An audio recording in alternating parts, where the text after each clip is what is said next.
mas eu resolvi trazer uma expressão de preocupação e tem a ver com o fato de que nós estamos vivendo demandas como provavelmente nunca antes tantas e simultaneamente na história da humanidade desses 2000 anos desde Jesus para cá, desde o Evangelho. Houve momentos, gerações, décadas, houve mesmo séculos de demandas extraordinárias, mas em geral todas elas tinham uma ou duas ênfases prevalentes nos questionamentos, com a Igreja Católica, especialmente antes da Reforma Protestante,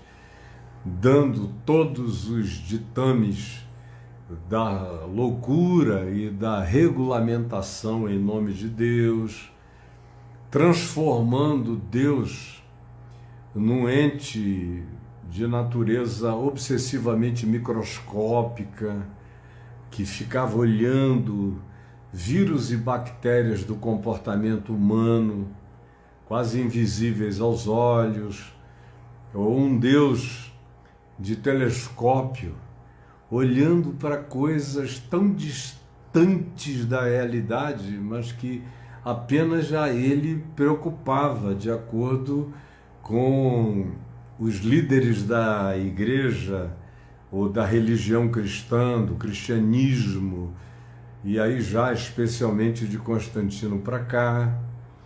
E houve, portanto, momentos de demandas extraordinárias, como na Reforma Protestante no século XVI.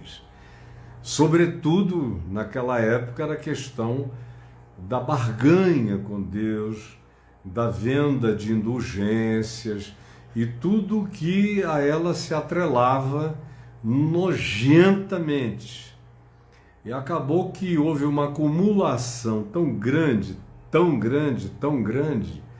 porque aquilo não aconteceu apenas no século XVI, era um acumulado de coisas que estavam vindo já há muito tempo, e desde sempre, desde o quarto século, quando a barganha foi instituída na relação com Deus, como ela permanece instituída até aos nossos dias, na maioria das percepções de espiritualidade e de práticas de fé, que eu chamo apenas de práticas de crença, porque a fé deveria ser preservada para aquilo que se vincula ao Evangelho. Do contrário, se a gente começa a usar a terminologia ou a expressão fé para designar crenças ou doutrinas, a gente destrói a palavra fé, a gente perde o significado dela, ela cai no meio de um caos semântico que não serve para nada. É como a palavra igreja, que perdeu totalmente o seu significado e ganhou outras conotações. Quando você fala em igreja hoje, eu estou pensando numa coisa, no que eu creio, no que eu crio, no que eu crerei para sempre, que seja a igreja de Cristo. Agora, o resto das pessoas, quando me ouvem usar a palavra igreja sem explicação, pensam no fenômeno histórico que nos cerca e que é, do ponto de vista do Evangelho, a anti-igreja, fazendo um trabalho anticristo, realizando uma tarefa anti-evangelho. E pouca gente compreende. Quando a pessoa me vê, por exemplo, criticando a igreja, ela fica dizendo, Caio odeia a igreja, não quer. Não.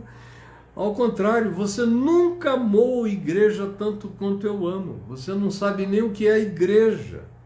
Não sabe nem o que seria amar a igreja de Cristo, ou que seja a igreja de Cristo. Você confunde com os clubes, com as agremiações, com as instituições e com os proprietários delas, que falam em nome de Deus como papas locais, fazendo todas as loucuras possíveis. Agora, deixando isso de lado, que foi só uma introdução, eu disse que cada geração tem as suas próprias demandas, com suas próprias ênfases. A nossa geração tem muitas demandas, tem muito mais demandas do que a maioria, embora as mesmas questões, os mesmos problemas de natureza pessoal e humana tenham estado presentes em todas as gerações, a liberdade de expressão não estava. E as mídias de comunicação não existiam. E as proteções constitucionais também não estavam presentes, de modo que o que se estabelecia era o silêncio. Silêncio. E se o silêncio fosse rompido, a fogueira seria acesa, a porta do cárcere seria aberta, os julgamentos de natureza perversa que valiam de seres humanos passavam por gatos, cachorros e até pulgas eram julgadas naquele tempo, estavam presentes e não havia discussão a respeito do assunto, era o que era. Nós temos pelo menos o privilégio de habitarmos um dado momento onde, conquanto haja um combate extremo, especialmente da religião cristã no Ocidente em relação àquilo que o Evangelho anuncia como boa nova, a igreja no Ocidente da Terra, na sua maioria, eu chamo isso de cristianismo, essa cristandade ocidental e também oriental se transformou mais ou menos num pacote semelhante e único, com as suas próprias censuras a tudo. Mas, na maioria dos países, você tem liberdade de expressão.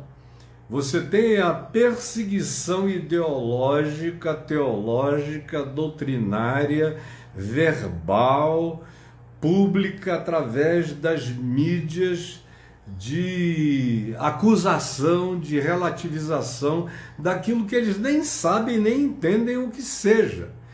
Porque demanda tempo, demanda estudo, demanda conhecimento, demanda interesse, demanda pesquisa, demanda cultura, entender a variedade temática do que se está tratando, e a maioria não entende nem o próprio umbigo, não limpa nem direito o pinto, não faz asepsia nem do cabrestinho da fimose e fica dando opinião sobre Deus, sobre a vida, sobre tudo e sobre tudo a respeito da existência do próximo e do seu dilema pessoal.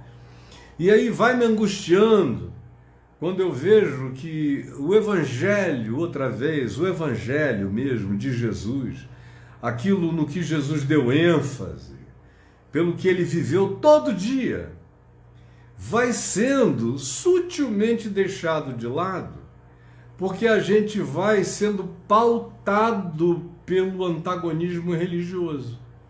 A gente vai sendo pautado pelos fariseus, pautado pelos saduceus, pautados pelas autoridades do templo, pautados pelos herodianos, que fazem qualquer negócio para agradar as autoridades políticas constituídas, como a gente tem entre nós, pautados por esses temas de costumes, de gênero, de sexualidade, que precisam ser enfrentados. E eu digo isso com a cara mais tranquila, porque com toda sinceridade, honestidade, simplicidade, eu estou falando aqui para você, mas a minha mulher está aqui ao meu lado direito me ouvindo.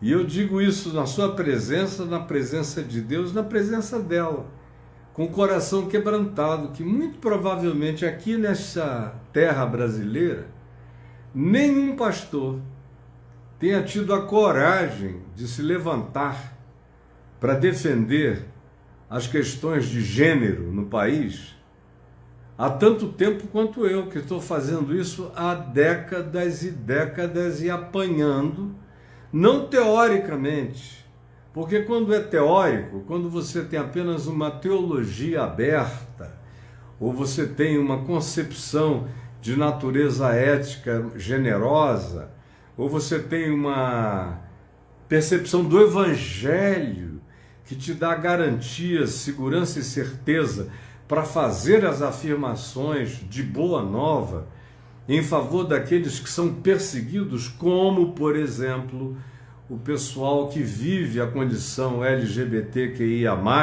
por exemplo, quando você tem isso teoricamente como algo resolvido, como teologia pessoal, ou existencialidade pessoal, ou na sua espiritualidade, é uma coisa.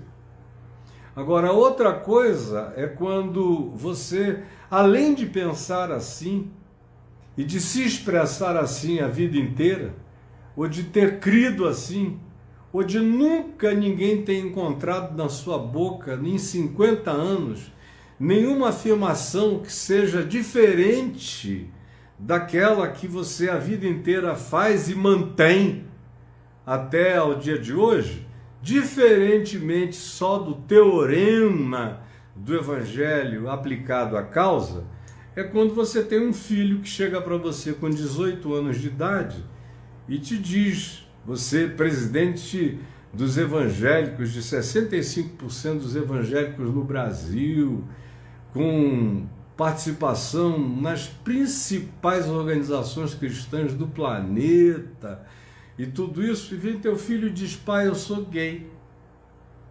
E eu sei que isso vai arruinar a tua vida do ponto de vista dos religiosos. Hoje o filho tem 48 anos, mas naquele tempo ele tinha 18. E eu falei, não. Ele me perguntou, você quer que eu vá para algum lugar, que eu mude daqui? Eu falei, não. Eu quero que você fique cada vez mais comigo, cada vez mais juntos. E botei a cara para fora junto com a dele. A cara dele virou a minha cara virou a dele. E eu apanhei e apanho até o dia de hoje em razão disso.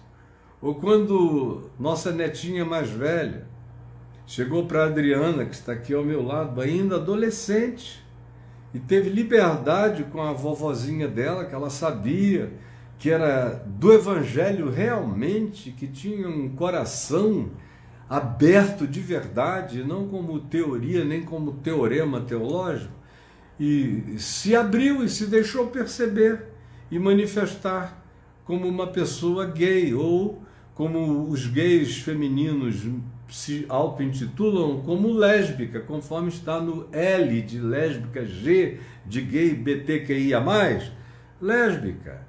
E o que é que se fez? Acolhemos contra tudo e contra todos os que pensavam diferente. E acolhido está para sempre. E em qualquer geração será assim. Isso faz tudo ser muito diferente, porque não tem a ver com um teorema exposto. Tem a ver com pele, com carne, com cacete, com paulada, com corredor polonês, que não ataca só teu pensamento, ataca a tua pessoa, ataca a tua carne.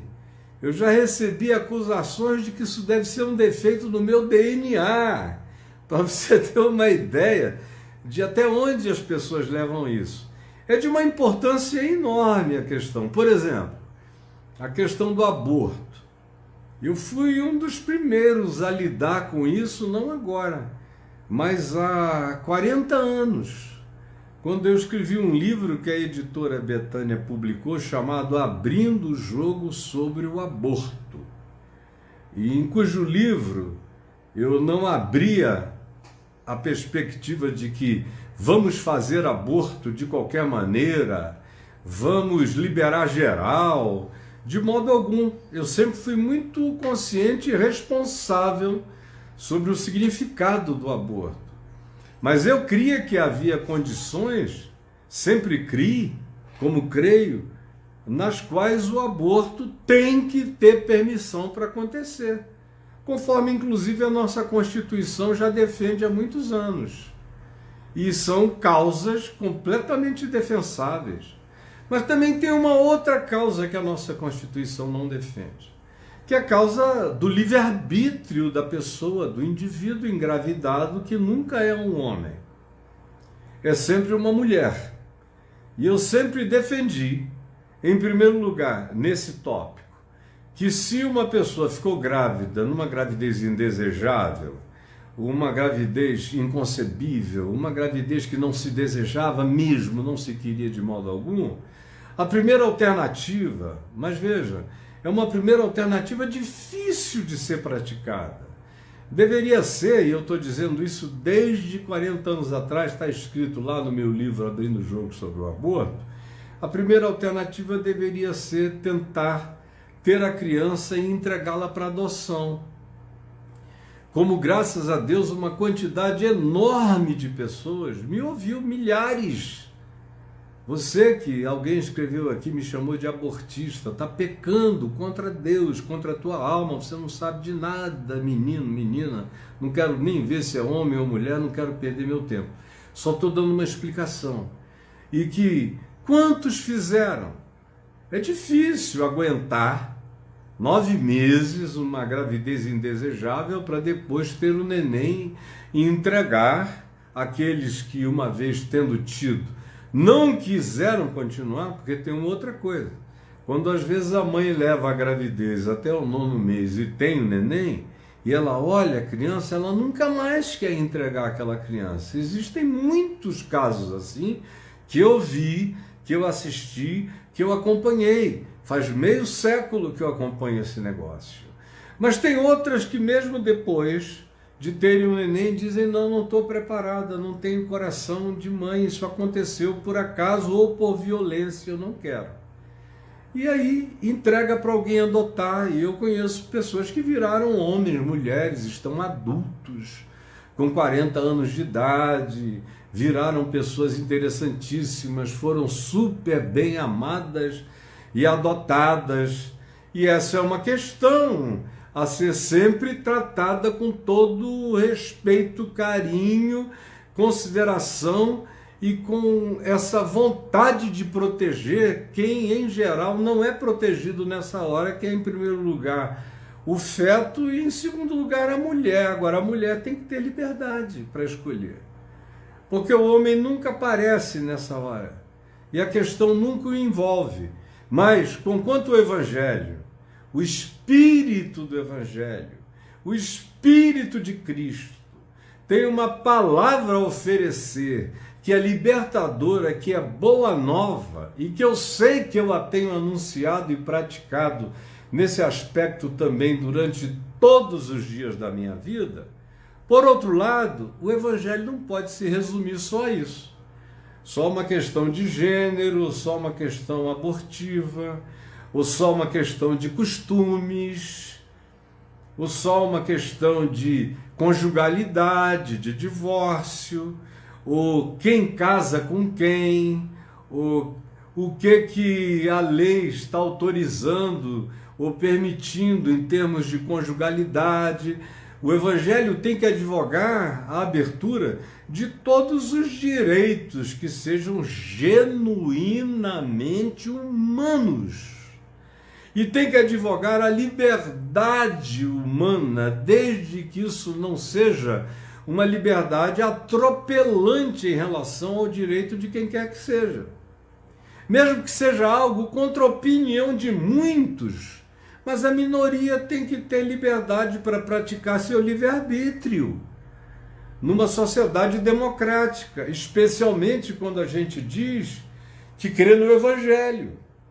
O Evangelho advoga, mais do que qualquer outro texto do planeta, a liberdade humana de se autodeterminar, desde que o indivíduo não use essa liberdade para fazer mal a ninguém, seja apenas no exercício de si mesmo.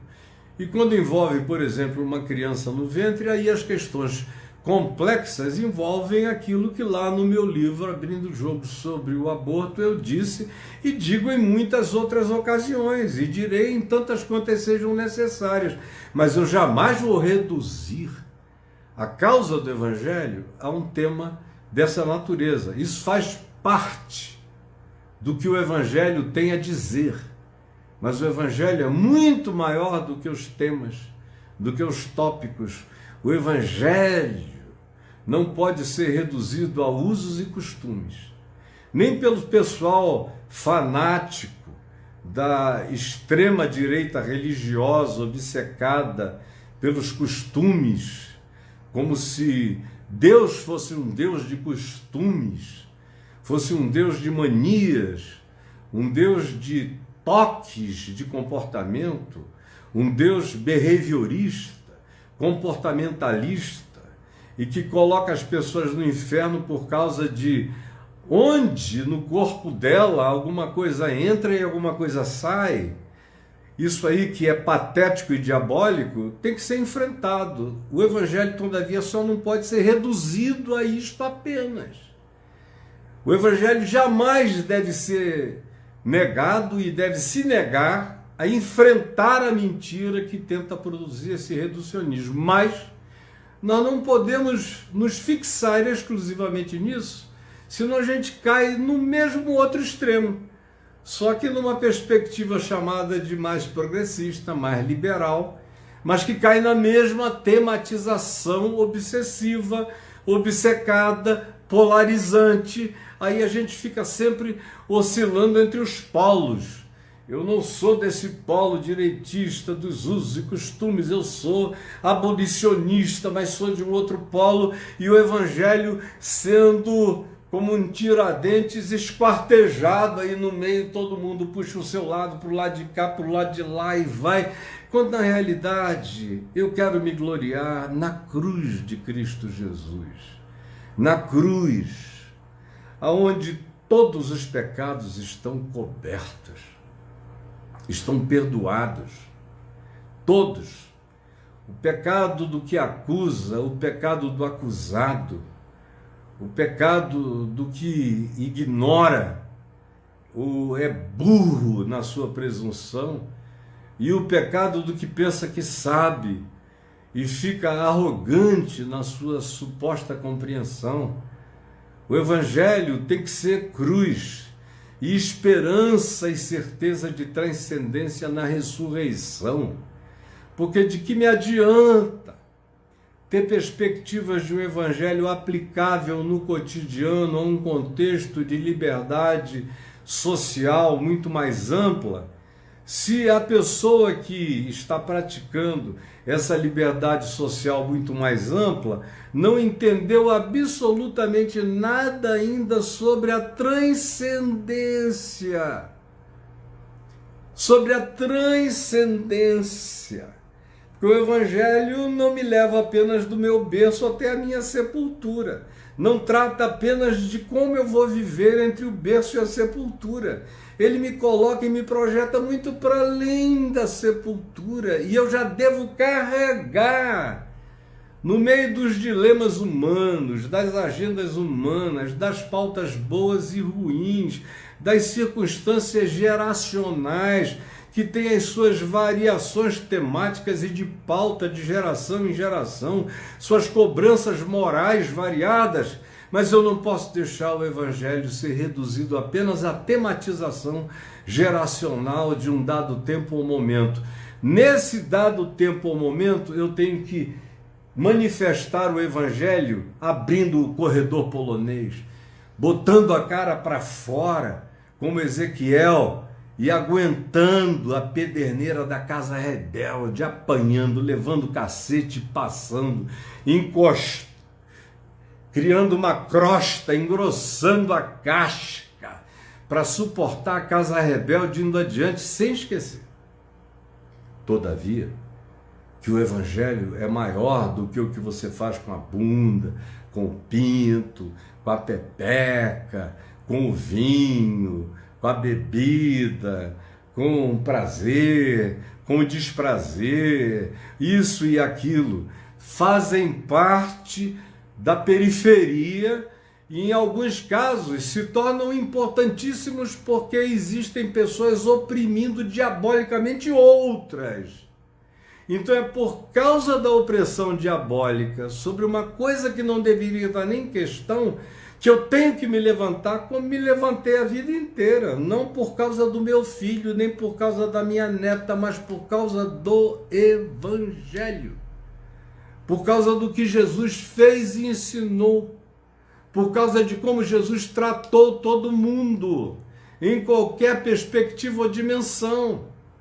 E o que eu estendo como graça aos que estejam eventualmente do lado esquerdo, ideológico ou teológico, ou progressista, assim designado por aqueles que não conseguem viver sem colocar apelidos ideológicos nas bandas da vida, do mesmo modo como se tem que defender esse lado, se tem que ter a coragem também de defender quando se começam a cometer exageros na outra direção ou no polo oposto.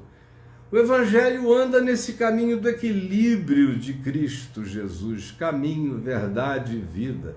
O Evangelho nunca se extrema. O Evangelho não é mensagem de uma nota só. Toda vez que eu vejo que eu começo a me tornar uma pessoa de uma nota só, eu tento me acordar o quanto antes.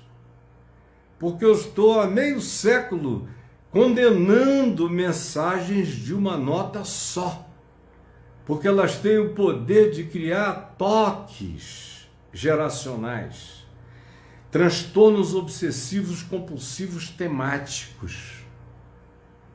Esses toques, onde parece que o Evangelho é só aquilo, só aquilo, só aquilo, só aquilo, a igreja tem que ser só aquilo, só daquele jeito, só daquela forma, e aí assim como alguns do lado chamado conservador direito, desse extremo que entre nós chegou ao fascismo recentemente, fazem, a gente não pode, com o mesmo tipo de transtorno obsessivo compulsivo temático, fazer a mesma coisa do outro lado, porque o Evangelho fica no vácuo aí no meio, e é nesse vácuo aí do meio que entram mais loucuras para ocupar. Mais loucuras. Então, enquanto eu bato de um lado e bato do outro, eu tenho que manter a minha ênfase aqui no cerne. O cerne é a cruz. O cerne é a ressurreição. Eu, por exemplo, me interesso há muitos anos por todos os tipos de ciência. E por causa das minhas experiências pessoais, cognitivas, coletivas, testemunhadas, por exemplo, em relação a ter visto já 2 vezes objetos não identificados, uma vez com meu pai e 13 amigos no estado do Rio de Janeiro, uma visão e percepção que não foi momentânea, durou, a ponto de eu, com 14 anos de idade, me sentir visto e observado pela coisa que estava ali na nossa cara, alienígena por inteiro, chocante, inegável, de outra dimensão. E quando se afastou, chegou em silêncio e desapareceu em silêncio absoluto.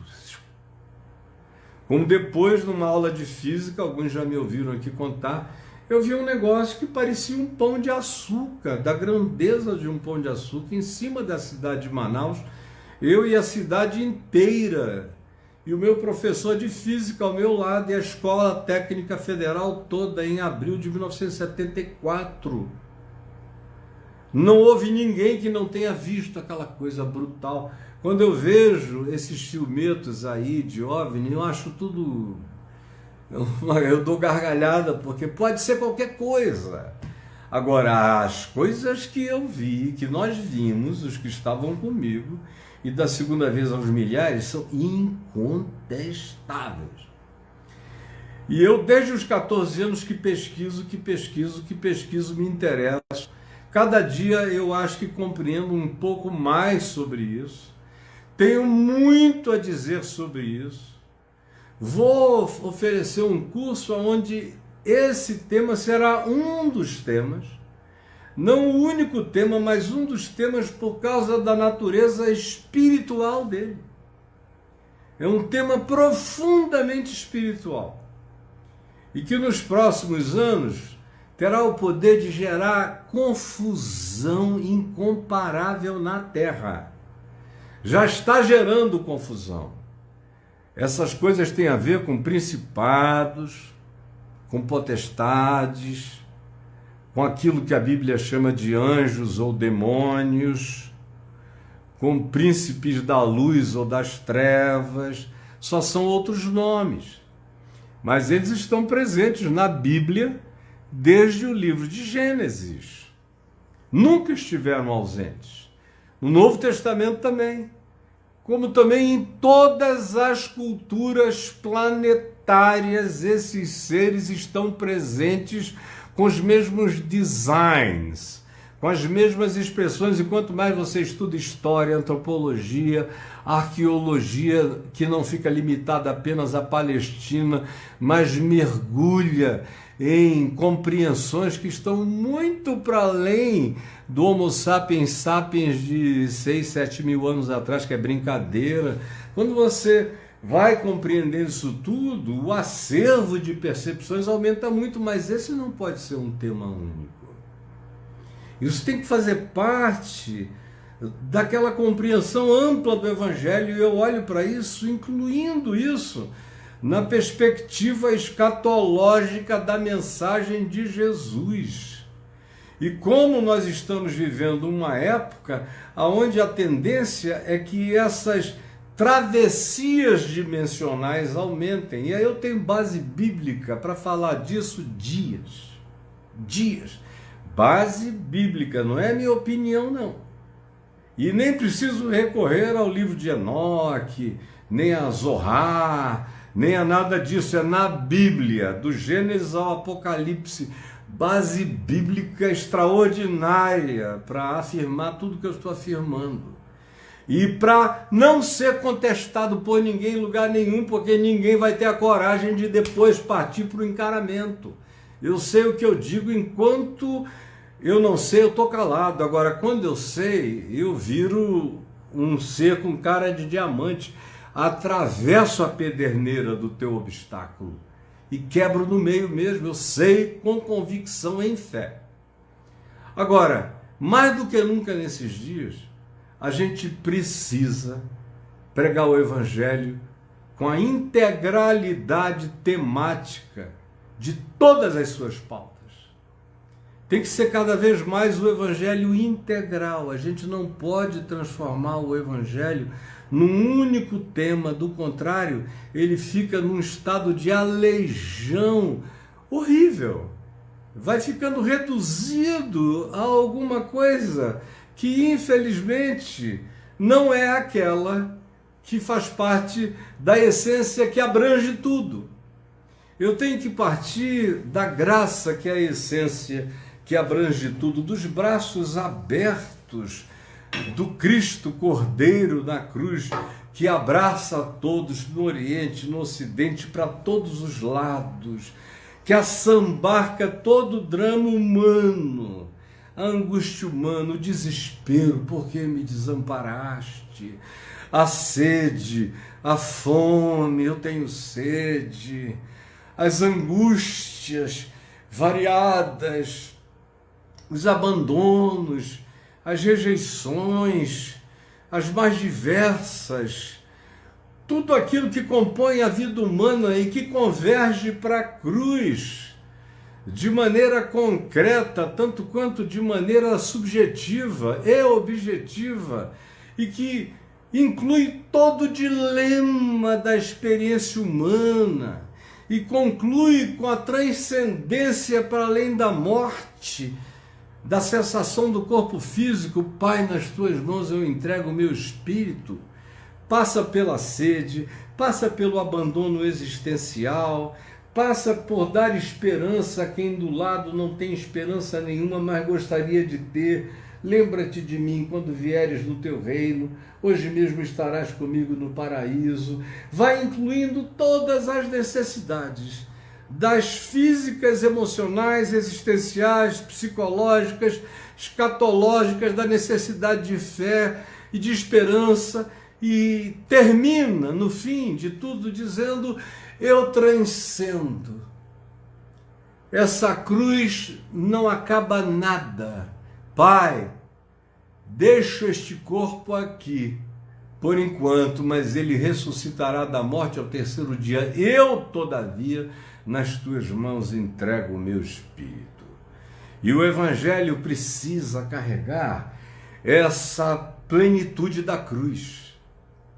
Cada mensagem do Evangelho tem que levar em consideração todas as pautas da cruz e da ressurreição. Não uma, não duas, não apenas três. Do contrário, a gente fica aleijado e a gente vai aleijando a consciência das gerações. Ou a gente vai só exacerbando a polarização de conflitos. É a centralidade da cruz que pode fazer com que os fascistas religiosos quebrantem o coração. E pode também fazer com que os magoados, machucados, ofendidos, expulsos, rejeitados, sofridos, rasgados, sejam curados nas suas dores e manifestem perdão a respeito de todos aqueles que na sua ignorância ou brutalidade ou perversidade lhes fizeram mal, desde os seus próprios pais até as suas igrejas ou a sociedade como um todo. Ou seja, o Evangelho tem que assambarcar, essa cruz tem que abrir os braços para a direita, tem que abrir os braços para a esquerda e tem que terminar olhando para cima, que a nossa vocação é eterna. Se a gente perder isso, se a gente perder esse fio da meada, a gente corre o risco de se tornar apenas compositor de um samba de uma nota só. E é por isso que vocês vão me ouvir o resto da vida pregando, faz 50 anos que eu prego, e vocês nunca me ouviram ficar num tema só. Nem me ouvirão. Eu bato muito na religião porque, infelizmente, ela é onipresente na vida de vocês e nos males gerais, nos males clínicos gerais que trazem até a vida de vocês. Mas cada dia eu peço mais a Deus que eu preciso tocar menos no assunto da maldade da religião, para que ninguém fique com essa obsessão, desenvolva um toque, um transtorno obsessivo, compulsivo, temático a respeito de alguma coisa, porque isso é aleijante, diminui a clareza. Tanto mais quanto você se concentre num tema, tanto mais quanto você se concentre num único tema, mais você perde da globalidade da percepção e a pregação fica encolhida e reduzida e afunilada, de tal modo que ao invés de ela abrir a compreensão, ela afunila a percepção.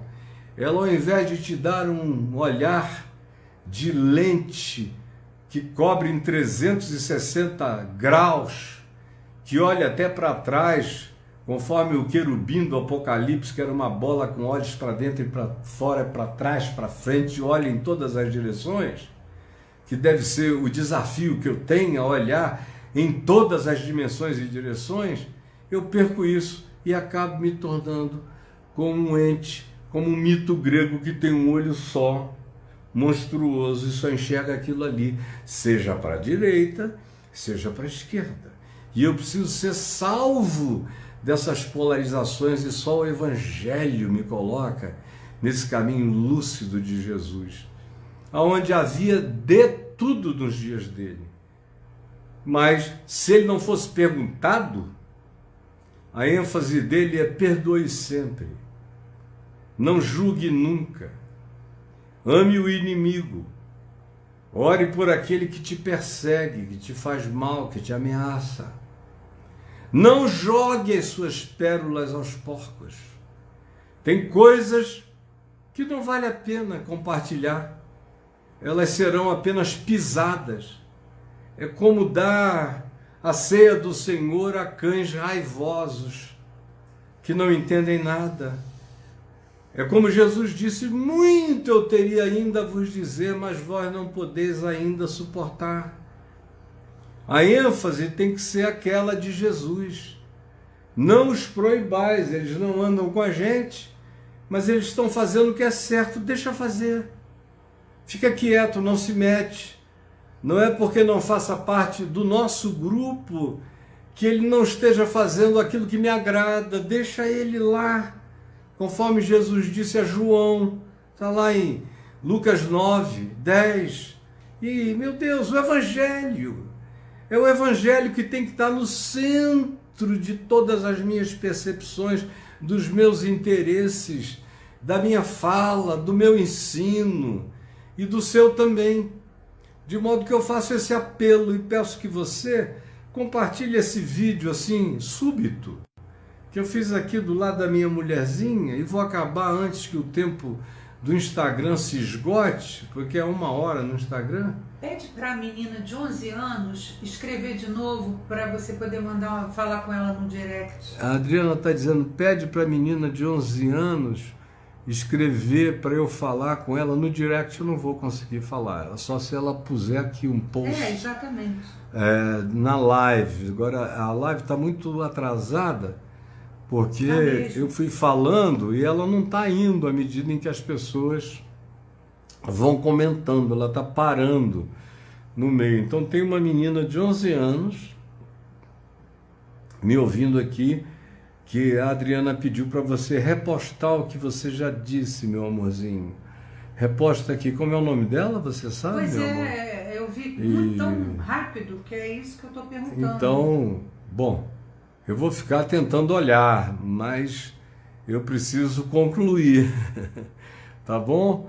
Então eu espero que essa fala súbita traga algum equilíbrio para nós, porque realmente nós estamos vivendo dias muito, muito difíceis de polarização. E se a gente não tomar cuidado, a gente é puxado ou para um lado ou para o outro. E eu não quero absolutamente nada com o que acabou de acontecer com esse fascismo religioso que quase tomou conta de tudo. Mas eu também jamais serei um cara que vai escolher apenas lutar contra isso. Jamais. Tem tanta coisa a mais a fazer, tem tanta temática a ser tratada, tem tanto discernimento espiritual a ser aprendido.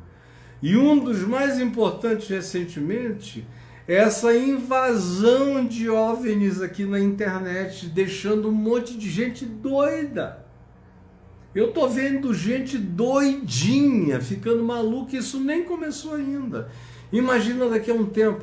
Eu vejo alguns podcasts, alguns dos quais eu vou até com alguma frequência regular. Meu Deus, eles entrevistam todos os malucos do mundo. Chega lá, tem gente dizendo as maiores barbaridades. E como ninguém consegue discernir a mão direita da mão esquerda, aquilo ali vai passando como verdade. Porque a ignorância acerca do Evangelho de Jesus é total. A ignorância sobre Jesus é enorme. Eu vejo indivíduos ali falando, porque Jesus disse, Jesus ensinou e tal. Eu fico ouvindo o que eles disseram e digo, meu Deus, como é que esse cara, que ácido que ele tomou? Qual foi o alterador de consciência que esse cara tomou? Que loucura é essa que ele inventou? É alucinação mesmo, como alguém disse aqui, o pessoal está alucinado, Caio, está sim, Victor. É alucinação geral. Então o trabalho vai ser... É Aline, meu amor, o nome você escreveu aqui, é Aline. Alguém falou para mim que é Aline, por favor, manda o seu link, tá legal. E então, o discernimento que a gente vai ter que aprender a praticar vai ser muito amplo. E a gente vai ter que tratar dessas coisas sem omitir as outras.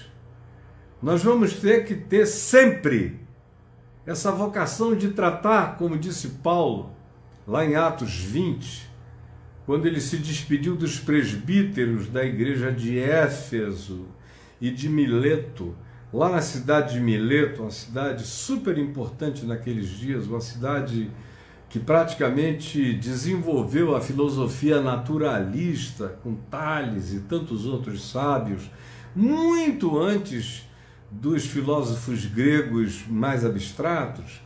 E Paulo chega lá e está em Atos 20 para se despedir dos presbíteros, dizendo, eu sei que depois de hoje vocês nunca mais vão ver a minha face. Sei que eu nunca mais vou voltar aqui. Agora prestem atenção, porque virão lobos. Lobos de todos os lados, lobos vorazes, para roubar a palavra de vocês. Paulo, no entanto, diz: eu, no entanto, incumbo vocês a pregarem, presta atenção, todo o conselho de Deus. Todo o conselho de Deus, não um pedacinho, mas todo o conselho de Deus, não um tema, todos os temas do Evangelho. Pregue o Evangelho como Cristo o viveu, o encarnou, o praticou, e você vai cobrir todas as temáticas do mundo. Quem ensina a não julgar está ajudando a tratar do problema dos juízos horrorosos contra usos e costumes, contra essas pautas todas horrendas e fascistas. Quem ensina a perdoar está resolvendo todos os problemas da vida e do mundo. Perdão é a solução planetária para todas as questões. Não é a discussão teológica, sociológica, ou isso e aquilo, só vai exacerbar o conflito. A gente tem que passar por dentro da discussão sociológica, antropológica, isso e aquilo, mas a gente só não pode ficar fixado nela, porque ela não traz a solução, ela só traz a análise de pesquisa do conflito, mas não soluciona, não faz convergência que só o perdão realiza no Evangelho segundo Jesus, segundo a cruz, minha gente. Então, eu aceito apanhar de todo lado, mas vocês vão ter que bater num ser humano que prega o Evangelho na sua inteireza, integralidade, e que não virou samba de uma nota só em momento algum. Jesus continua curando doentes, continua expulsando demônios, diabos, demônios, continua cuidando e tratando de lunáticos, de pessoas com problemas mentais, ou neurais, ou cerebrais, ou psiquiátricos. Continua a usar a palavra, meramente a palavra, para curar, tanto quanto ele usa todos os dons da graça, como medicina. Toda boa dádiva, todo dom perfeito vem do alto, descendo do Pai das luzes, em quem não pode haver nem mudança, nem sombra de variação. O Evangelho de Jesus nos mantém na esperança da volta dele. Isso não vira utopia quando a gente fica maduro no Evangelho. Ao contrário, se transforma na maior de todas as motivações. Porque ou eu estou indo para ele daqui a poucos anos, estou indo para ele, vou entrar na glória absoluta, ou ele está vindo para mim e para nós. E a confusão desse mundo vai dar lugar à luz do Cordeiro. Enquanto isso, não vale nada menor do que a totalidade do Evangelho. Como disse Paulo aos presbíteros em Mileto, em Atos 20, tem que pregar todo o conselho da graça de Deus. E eu peço que o Evangelho de Jesus chegue até você. Eu continuo a orar pelos doentes e creio que você pode ser curado da sua enfermidade, eu da minha. Continuo a crer que demônios saem assim, ó. Enquanto eu prego, eu tenho visto milhares de demônios deixarem as pessoas. Gente que chega para mim e diz: eu estava 10 anos numa cama, com depressão, ouvi a palavra que você pregou e me levantei na hora. Era depressão? Sinceramente, eu sei que era opressão demoníaca, mas que a psicologia não tem essa categoria de designação e diagnóstico. Então eu não digo nada. Eu sei que o processo de depressão pode, em alguns casos, significar uma libertação quase instantânea, mas na maioria das vezes ela é gradativa, é gradual, e a gente não pode misturar as coisas. Mas eu creio numa e creio noutra. Eu creio que tem seres de natureza civilizatória visitando o nosso planeta, tanto quanto eu creio que eles fazem parte de escolhas do bem e do mal. Assim como, do ponto de vista da Bíblia, a gente chama uns bons seres transdimensionais de anjos de luz, anjos do bem, e chama outros de principados do mal, anjos do mal, é só uma questão semântica e de nome. Está todo mundo aí com outros apelidos, mas fazendo a mesma miséria, criando a mesma confusão. E a gente vai ter que ter sabedoria para lidar com tudo, para tratar de tudo,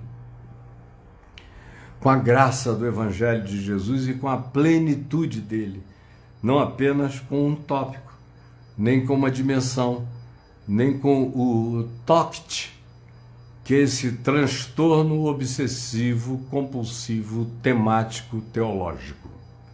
Tome cuidado com isso, tá bom?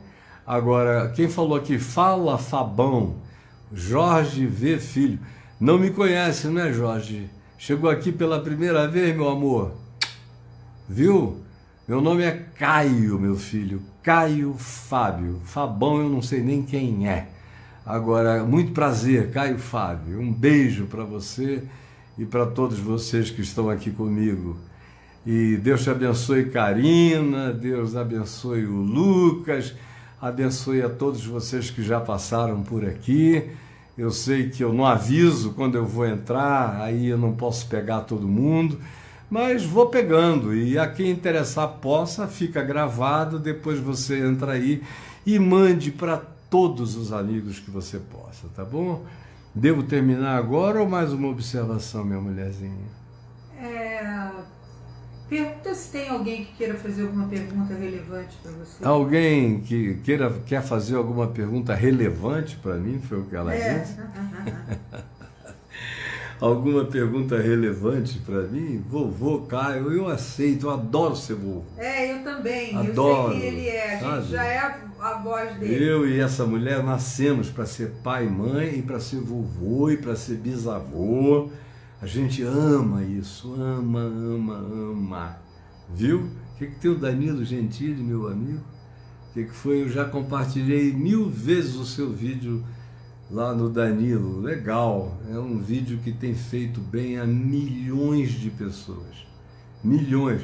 O Danilo sabe que ele nunca fez uma entrevista. Manda um beijo para a que cidade tenha de Quixadá. Feito melhor e trazido mais bem as pessoas do que aquele vídeo que ele fez. Ele sabe disso.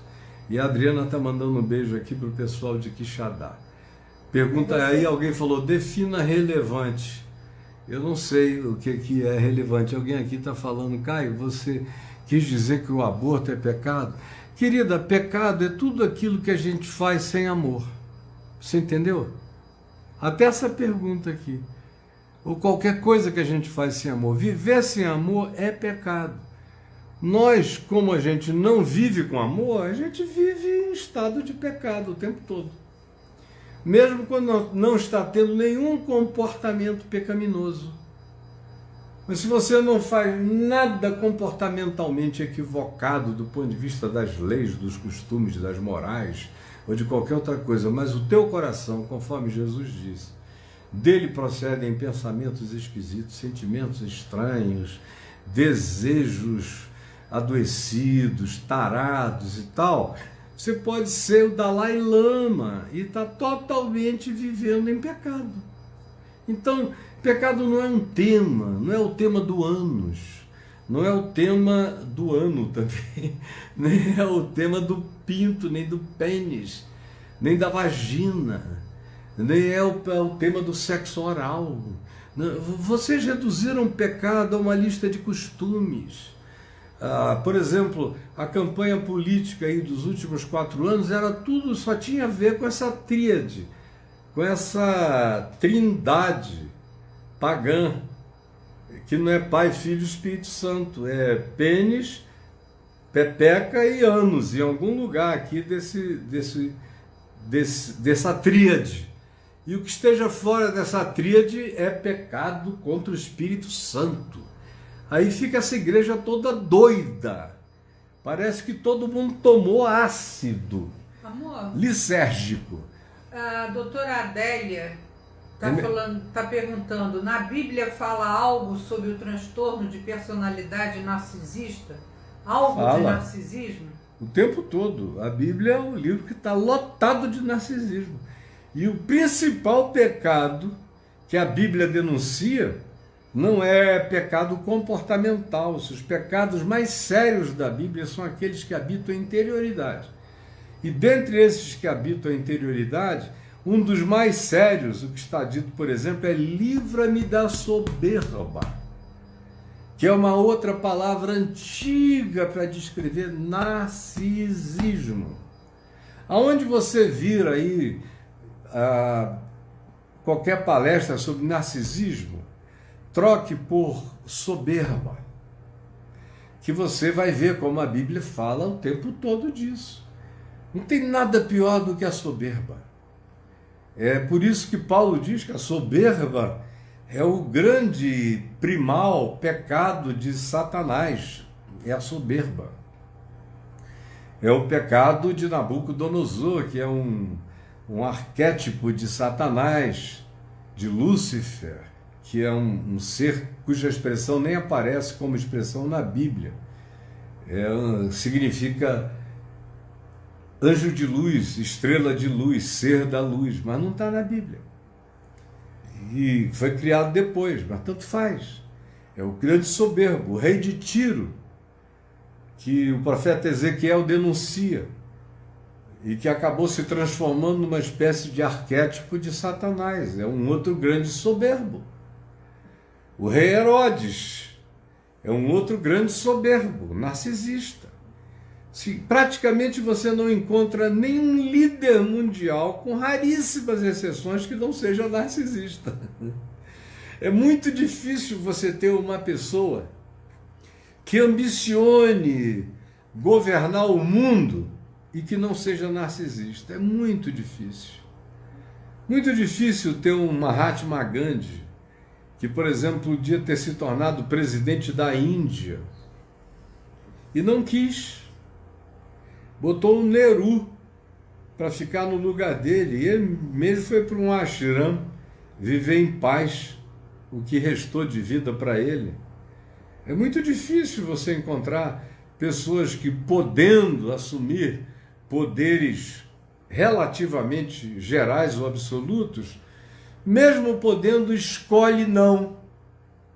E mesmo naquilo que sabe muito, o que se considera que a pessoa saiba quase tudo, não assume para si essa condição, mas continua em estado de bem-aventurança. A primeira bem-aventurança é aquela que nos salva do narcisismo. Qual é a primeira bem-aventurança? Eu estou falando sobre isso todo dia no Papo de Graça. Agora eu estou em Mateus 5. A primeira bem-aventurança, a primeira prosperidade é dada aos humildes de espírito, aos ensináveis. Quem são os ensináveis? São os seres salvos do narcisismo, porque os seres narcisistas são inensináveis. E tem mais um detalhe: quando o narcisista aprende alguma coisa, ele não diz de quem ele aprendeu, como ele aprendeu, de quem ele aprendeu. Ele diz que ele inventou a roda, com a maior cara de pau. Eu, por exemplo, vejo uma quantidade enorme de pessoas que eu sei que aprenderam milhões de coisas comigo. Milhões, não são milhares nem centenas, milhões. Mas eles ficaram com vergonha de mim, porque mencionam o meu nome, aí podem apanhar, perder gente lá nas suas redes sociais. Aí às vezes eu vejo o cara até citar uma frase inteira minha, como dele. Porque ele não teve a simplicidade de dizer que ele aprendeu aquilo comigo. Então ele preferiu, no início, me ocultar. Mas depois de um tempo de ocultação, ele crê que aquilo é dele mesmo, que ele não aprendeu com ninguém. Aí, quando esse processo faz esse loop conclusivo, o sujeito se enche de um narcisismo